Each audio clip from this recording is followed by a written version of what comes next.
11:18. We're driving out to Five Guys on Hickson Pike out there at the Northgate Mall area, and going out there to meet some guys and gals for a burger and just to connect at our weekly all area network lunch. Hopefully we're going to see some of you guys out there. Hey, we're here at Five Guys waiting for guys to come. It is going to be so good. I got a feeling that we're going to have a good group today. We're going to cross gender, and pretty soon we'll be crossing some other lines too, because we're pushing the envelope.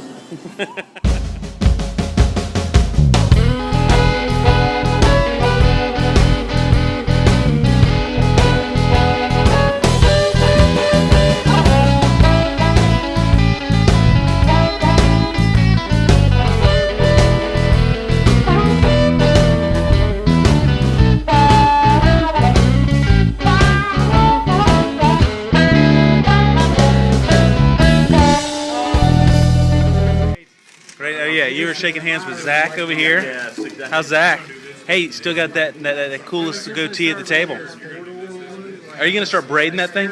Thinking about it, as long as it keeps coming up the chins. The chins. That's the goal. That's great. That's great. Hey, what'd you get over there, Troy? What'd you get? I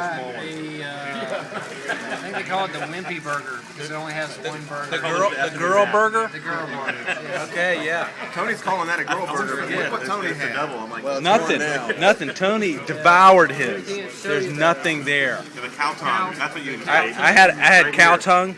Only men eat those, and they're not supposed to. Tommy, how you doing, buddy? Good. Welcome to Five Guys.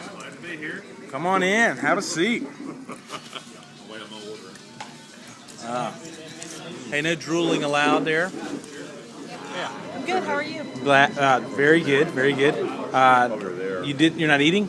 No, not today. No. Just doing the Caribbean way. Caribbean way, yeah, Smoothie King. You're a little Islander action. Yeah, makes me feel like it's Hey, summer. isn't that unallowed? Doing that, bringing that into another establishment.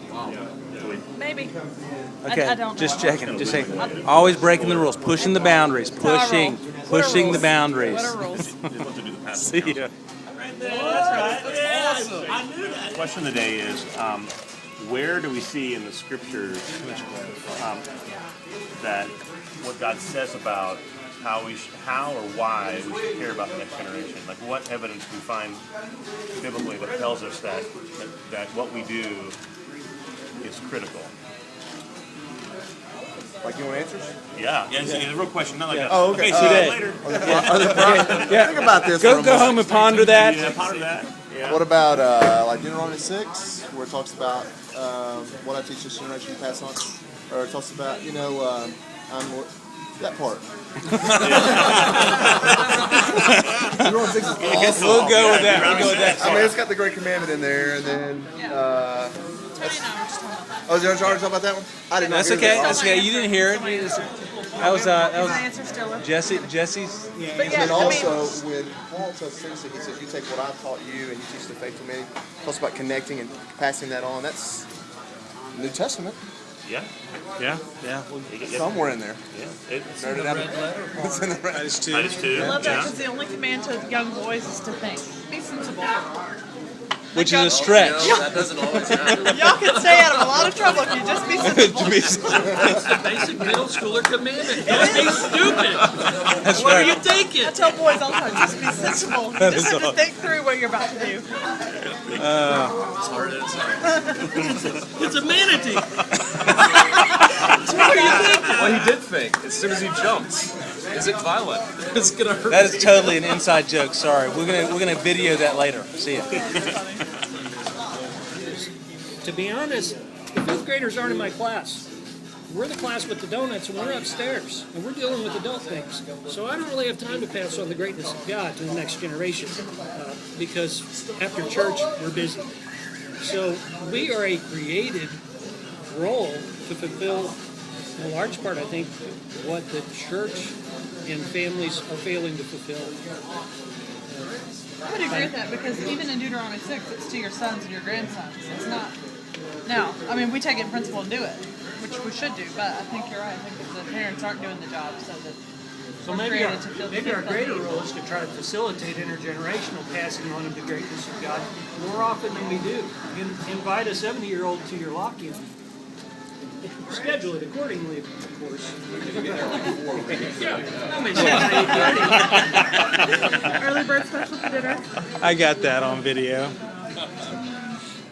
Because there was nobody that took up the slack of mentoring him as he grew into his role of leadership, where he was. And so, he made the point in the talk, and it always struck me that if you fall away and nobody takes up the slack, if their parents aren't doing it, somebody doesn't come along and do it, that kid, as they grow up, they're going to go off in their own direction. They're going to end up going somewhere they don't want to be and end up, giving into their pride or giving into some sort of temptation that, lets them run off the rails that might end up, severely screwing up the rest of their lives.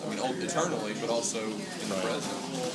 So that always struck me. That talk has always stuck with me. I heard that 10 years ago, and it still sticks with me. So. We gave a talk on the story in Acts where the kid falls out of the window, and he was saying that the reason, it talks about it there how Paul was going on this long, drawn-out talk, and the kid was just sitting in the window, nobody was paying attention to him, and he fell out. So Paul heals him, but his point was, are we ignoring teenagers to the point where they're falling out the window? They were not even paying attention to them, and we need to pay more attention to them. Is that we believe that youth workers are the load-bearing beam for holding up the next generation. And so if you guys are the load-bearing beam for that, or a load-bearing beam, then there are some threats to that load-bearing beam, and so what we want to do is identify what the threats are to the integrity of the beam and be with you in a way that helps fortify the beam so that you can be far more effective and less isolated, more connected. And